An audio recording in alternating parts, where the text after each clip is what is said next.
আবু তুমি কি করতেছ? হালুয়া? কিসের আজকে হালুয়া হলো এটা? আজকে হলো বুটের হালুয়া বানামু। হ্যাঁ। এর লিগা বুটের ডালের আগে ভিজায় রাখছি সকালবেলা। তারপরে একটু লবণ দিয়া সিদ্ধ করে নিছি। এখন এটার বাটবো।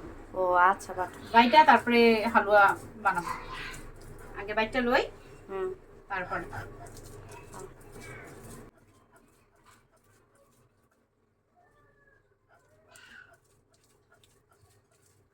ভালো করে বাটতে পারি।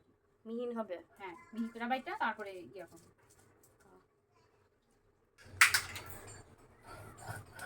এখন আমগো বাটা শেষ, উঠাই ফেলাম। প্রথমে কড়াই গরম করে ঘি আর তেল একসাথে মিশিয়ে ঢেলে দিলাম।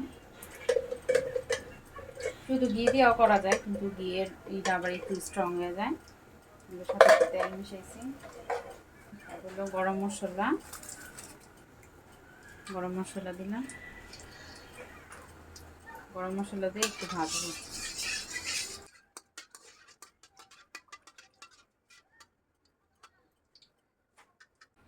তারপরে যে গরম মশলা একটু ভাজা হয়ে গেছে, এখন এই ডালটা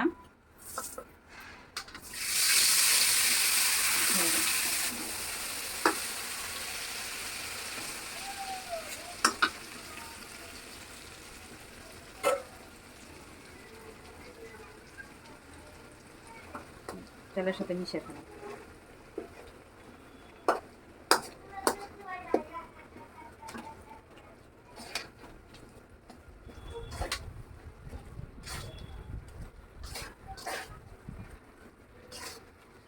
কিছুক্ষণ ভাজতে হইব।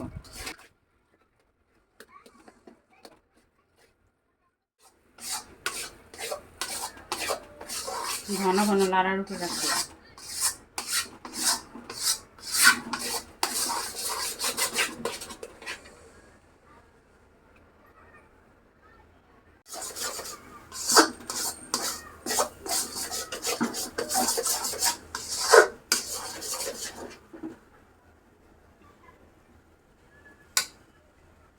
এক কাপ চিনি,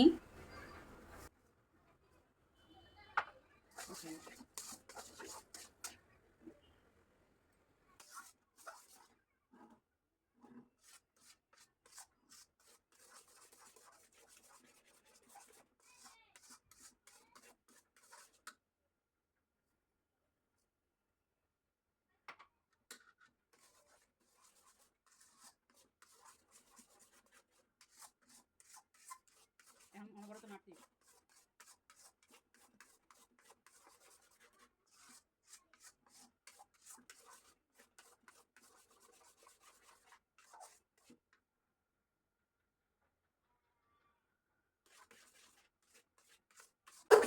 চিনি দিয়ে কিছুক্ষণ জাল করার পরে 2 টেবিল চামচ গুঁড়া দুধ দিয়ে দেবো। 2 চামচ? 2 টেবিল চামচ। দুধটা দিলে একটু টেস্ট হয়, না দিলেও সমস্যা নেই।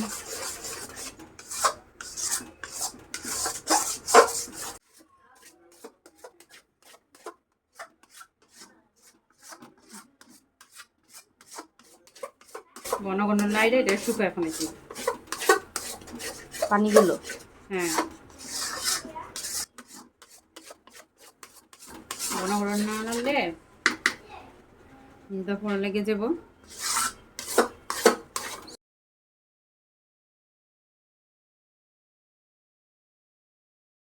হালুয়াটা রেডি হয়ে গেছে। যখন এরকম শুকনা শুকনো হয়ে যাবো গা, মানে সব একসাথে মিশা যাব, শুকনো যাব, তখন নামাই হলাম। এখন হালুয়া কমপ্লিট। হালুয়া কমপ্লিট। হালুয়াটা রান্না হয়ে গেছে। যখন এই শুকনো শুকনো হয়ে যাব, তখন আমরা চুলা থেকে নামাই ফেলাম। রেডি হালুয়া। একটা প্লেটের মধ্যে একটু ঘি মেখে নিছি। এখন এটা ঢাইলা ফেলাম হালুয়াটা। চারিদিকে ছড়াই দিম। আর এটার মধ্যে যে গরম মশলাগুলো দিছিলাম, ওগুলো উঠে গেলাম। তারপরে এটা আমরা একটু ঠান্ডা হলে ইয়া করে সমান করে বরফি আকারে কাটতে নিব। বাস, সমান করে নিতেছি।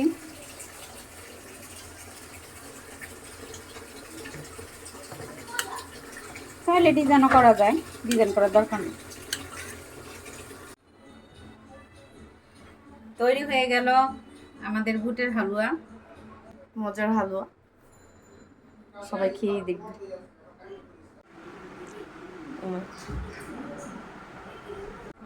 লাইক, কমেন্ট, শেয়ার এবং সাবস্ক্রাইব করে আমাদের চ্যানেলটির পাশে থাকবেন। আসসালামু আলাইকুম।